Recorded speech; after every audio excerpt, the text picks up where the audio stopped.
আল্লাহ তাআলা বলেছেন, ওয়াল্লাহু জাআলা লাকুম মিন আনফুসিকুম আজওয়াজা। খুবই ভারী কিছু কথা। আল্লাহ কেবল বলেননি যে তিনি তোমাদের জন্য স্ত্রী দিয়েছেন। এভাবে বললে বিষয়টা সহজ হতো। আল্লাহু জাআলা লাকুম আজওয়াজা, আল্লাহ তোমাদের জন্য স্ত্রী দিয়েছেন, যথেষ্ট ছিল। কিন্তু না, ওয়াল্লাহু জাআলা লাকুম মিন আনফুসিকুম আজওয়াজা, আল্লাহ তোমাদের মধ্য থেকে তোমাদের জন্য দিয়েছেন স্ত্রী। আজকের খুতবায় আমি সূরা নাহলের একটিমাত্র আয়াত নিয়ে কথা বলবো। সূরাতুল নাহল কোরআনের ১৬তম সূরা, আর এটি ৭২ নম্বর আয়াত। আমি শুরুতেই এর অনুবাদ করছি।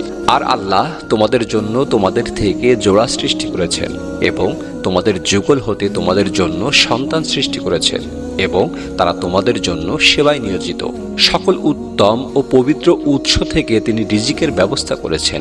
এত কিছুর পরও কি তারা ভিত্তিহীন বাতিল জিনিসের উপরে বিশ্বাস করবে আর আল্লাহর অনুগ্রহকে তারা অস্বীকার করবে?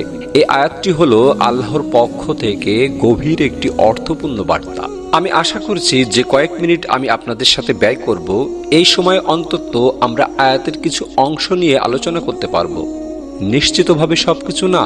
কোরআনের বিভিন্ন স্থানে আল্লাহ আমাদের প্রতি তার অনুগ্রহের কথা জানিয়েছেন। তিনি আমাদের চারিপাশে যে সুন্দর সুন্দর জিনিসগুলো সৃষ্টি করেছেন, যা আমাদের সেবা দিয়ে যাচ্ছে, যা কল্যাণে আসছে, আর আমাদের উচিত এগুলো নিয়ে ভাবা আর গর্বিত হওয়া। স্পষ্টত এই আয়াতের মূল কথা আল্লাহর প্রতি কৃতজ্ঞ হওয়া। কারণ আয়াতটি শেষ হয়েছে এই কথা বলে, অবিনিয়মাতিল্লাহি হুম লা ইয়াকফুরুন, যে তারা আল্লাহর অনুগ্রহের প্রতি কৃতজ্ঞ। যদি একটু পিছনে ফিরে এসে লক্ষ্য করেন তাহলে বুঝতে পারবেন এই আয়াতে যা কিছু বর্ণিত হয়েছে সবকিছুর জন্য আমরা আল্লাহর প্রতি কৃতজ্ঞ হওয়া উচিত। তাহলে স্পাউস, স্বামী এবং স্ত্রী, সন্তান, নাতি নাতনি ছাড়িয়ে আরো যারা আছে, একটু পরে এগুলো নিয়ে কথা বলছি। আমার জীবনের সমস্ত মানুষের জন্যই আমার কৃতজ্ঞ হওয়া উচিত। এটা আমাদের জন্য বড় একটা চ্যালেঞ্জ। কারণ একটি আপেলের জন্য কৃতজ্ঞ হওয়া খুবই সহজ, একটি গাড়ির জন্য কৃতজ্ঞ হওয়া খুবই সহজ, কারণ গাড়িটি আপনি যা চান তাই করে। আবার খাবারের জন্য কৃতজ্ঞ হওয়া অনেক সহজ, কারণ এটি আমাদের স্বাস্থ্যের জন্য পুষ্টি যোগায়। চাকরির জন্য কৃতজ্ঞ হওয়া খুবই সহজ, কারণ দিন শেষে আপনি বেতন পাচ্ছেন। কাপড়ের জন্য কৃতজ্ঞ হওয়া সহজ, কারণ এটি আমাদের ঢেকে রাখে এবং ক্ষতিকর জিনিস থেকে রক্ষা করে। তো এমন সব জিনিসের জন্য কৃতজ্ঞ হওয়া খুবই সহজ, যেসব জিনিসের সুবিধা আপনি তাৎক্ষণিকভাবে প্রত্যক্ষ পাচ্ছেন। কিন্তু আমি বুঝতে পারছি না স্বামী, স্ত্রী, সন্তান, এদের জন্য কিভাবে আমি কৃতজ্ঞ হব। মানে বিষয়টি খুব জটিল আকার ধারণ করতে পারে। সিরিয়াসলি, আপনি তাদেরকে দেখেছেন? তারাও কি আপনাদের জন্য আশীর্বাদ? আপনি আমার বাবাকে চেনেন? সেও কি আশীর্বাদ? আমার বাচ্চাদের কখনো দেখেছেন তারা কিভাবে আমার সাথে কথা বলে? জানেন তারা আমার জন্য অনুগ্রহ। এদের জন্য আমার কৃতজ্ঞ হওয়া উচিত। আমার জন্য আয়াতের অর্থ বলে দেয়া খুবই সহজ।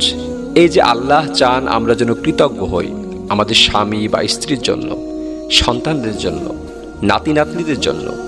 প্রসঙ্গত এখানে মজার এবং জটিল একটি ব্যাপার আছে। হাফাদা নাতি অর্থে ব্যবহৃত হয়। প্রকৃতপক্ষে এটি হাফিদার প্রচলিত বহুবচন।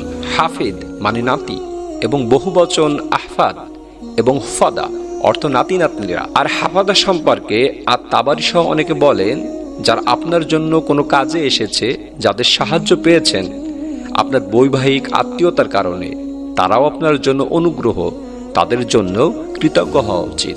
আল্লাহ তাআলা বলেছেন, ওয়াল্লাহু জাআলা লাকুম মিন আনফুসিকুম আজওয়াজা। খুবই ভারী কিছু কথা। আল্লাহ কেবল বলেননি যে তিনি তোমাদের জন্য স্ত্রী দিয়েছেন। এভাবে বললে বিষয়টা সহজ হতো। আল্লাহু জাআলা লাকুম আজওয়াজা, আল্লাহ তোমাদের জন্য স্ত্রী দিয়েছেন, যথেষ্ট ছিল। কিন্তু না, ওয়াল্লাহু জাআলা লাকুম মিন আনফুসিকুম আজওয়াজা, আল্লাহ তোমাদের মধ্য থেকে তোমাদের জন্য দিয়েছেন স্ত্রী। তোমাদের মধ্য থেকে এটা নিয়ে গভীরভাবে ভাবতে গিয়ে মুফাসসিরগণ চমৎকার কিছু কথা বলেছেন। এ আয়াতে তোমরা কারা? আপনি, আমি, আমরা মানুষ। আরবিতে মানুষকে ইনসান বলা হয়, যা অনুস এবং ইস্টানাসের সাথে সম্পৃক্ত। মানে এটি মমতা, আন্তরিকতা, ভালোবাসা আর সৌজন্যতার সাথে সম্পৃক্ত। এই অনুভূতিগুলো একজন মানুষের অন্তরে বহন করা উচিত। অন্যের অনুভূতির উপর সহানুভূতিশীল হওয়া, এবং আল্লাহ তাআলা বলেছেন কারোর অনুমতি ছাড়া তার ঘরে প্রবেশ না করা। ইনসান অর্থাৎ মানুষ শব্দটি সরাসরি যত্ন, সৌজন্যতা এগুলোর সাথে সম্পৃক্ত। আল্লাহ বলেছেন তিনি আমাকে যে উপাদান হতে সৃষ্টি করেছেন সে একই উপাদান দিয়েই স্ত্রীকে সৃষ্টি করেছেন। সুতরাং আমার যদি আবেগ অনুভূতি থাকে, ভাবনা থেকে থাকে, মতামত থেকে থাকে, তাহলে সেগুলো তারও আছে। একজন স্ত্রীরও উচিত একইভাবে ভাবা যে আমার যেমন আবেগ আছে, কিছু জিনিসের প্রতি আমার আগ্রহী আছে, কিছু জিনিসকে আমি ভালোবাসি, কিছু জিনিস আছে যে কাজগুলো আমাকে বিরক্ত করে, তারও কিছু ব্যাপার আগ্রহ আছে। আর এগুলো একই রকম হতে পারে না, কারণ আমরা একই রকম নই। আল্লাহ নারী পুরুষের মাঝে পার্থক্য সৃষ্টি করেছেন।